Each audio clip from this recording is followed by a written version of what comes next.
Hello, everyone. I'm Donald Carreira Ching. Amidst all of the stress and anxiety of the current pandemic, I was reminded of the power that words and language can have in terms of freeing us and allowing us to live and breathe, especially at times when we can't. And in that sentiment, I thought it would be kind of a cool idea to share maybe some of the pieces, share a piece or some writing yeah, that maybe could help to um, encourage, inspire, make us feel connected again, perhaps, make us feel like humans again, perhaps, being enclosed in these spaces with social distancing, and social distancing is important, but it certainly can make us feel so isolated. Um, to be able to connect is so very important. And I thought it would be really cool if maybe everyone can kind of share a piece. BR writers could share a piece from Bamboo Ridge and kind of keep it going, keep the inspiration going, keeping that human connection going to some degree. It'd be cool too. I mean,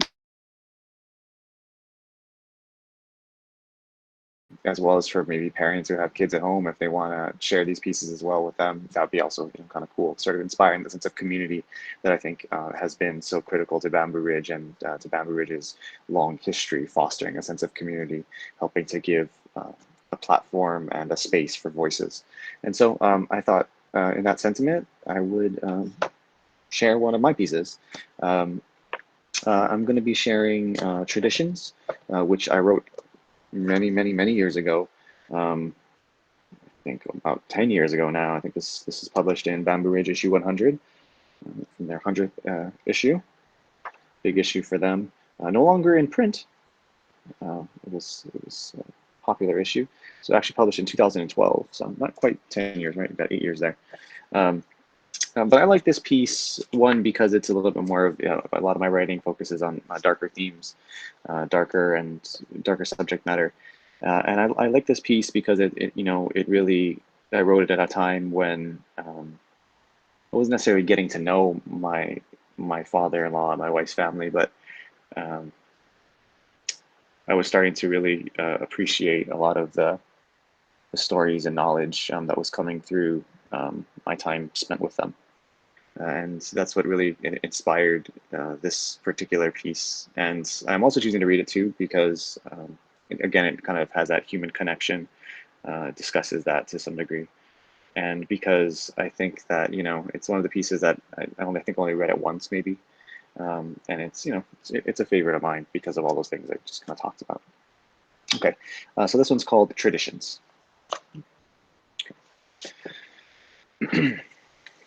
It was late Sunday afternoon.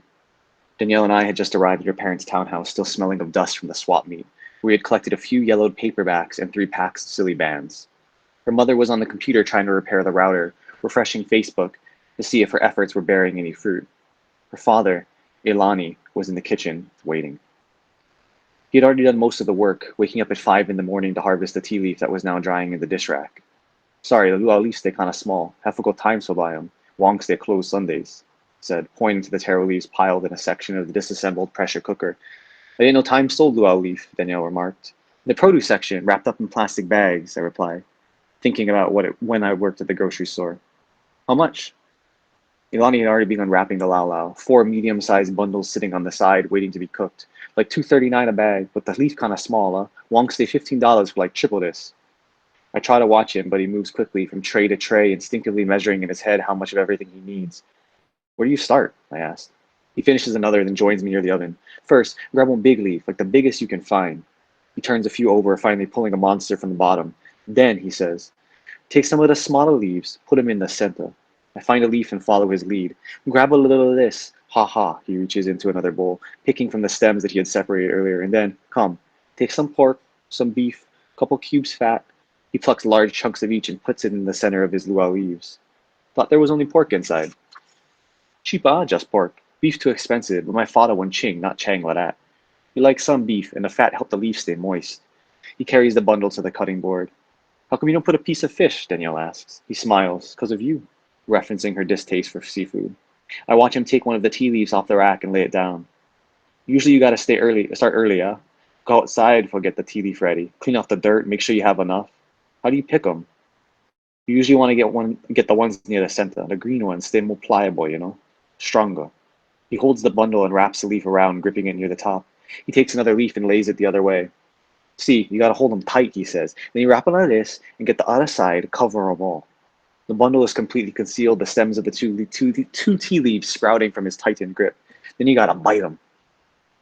I watch as he tears the second leaf's stem with his teeth, splitting it down into two pieces. Carefully, he takes the smaller of the pieces and wraps it twice near the top, tucking his fingers and then sliding the piece inside. Keep them tight. While Ilani watches, I begin to choose my meat, taking small pieces of beef and pork, a single cube of fat. I want a lau lau with just leaves, my wife says. Try put a couple more pieces, Ilani tells me. I add a few more chunks, but my lau lau still looks manini compared to his. Danielle comes in the kitchen and starts taking pictures with her iPhone. That one's mine, she says, pointing to the bundle I just made. Almost vegetarian. Her mom laughs from the living room, reading the paper while checking on the computer after every other page. Not even a year into the term and the governor's already breaking campaign promises. Why? What's it say? Nothing. Just talking about the furloughs. One thing you learn, no matter what, politics never change. Same old shit.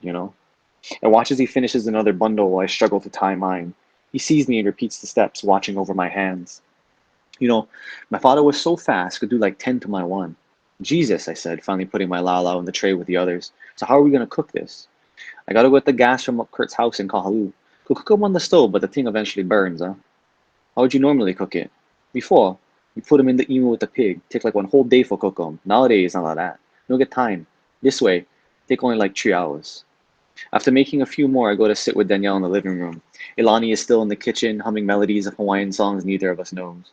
On the table is a Haleakala dairy bottle that her parents had bought at the swap meet, destined for the entertainment center where it will join old primos and glass balls netted by Ilani's hands, the same ones that knotted the netting of the Hokulea decades before.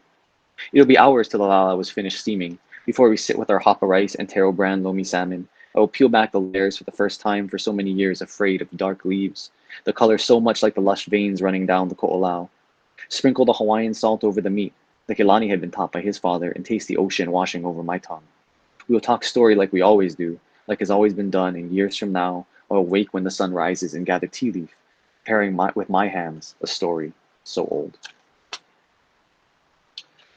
That was traditions. And so I hope in the spirit of kind of this idea that we all, I encourage all of you guys to record, share. Hopefully we get this all circulating, get everybody to get the stories and the work and the words out, and soon we'll all kind of celebrate together, right? Because that's how we're going to get through this together. See you guys soon. Thank you.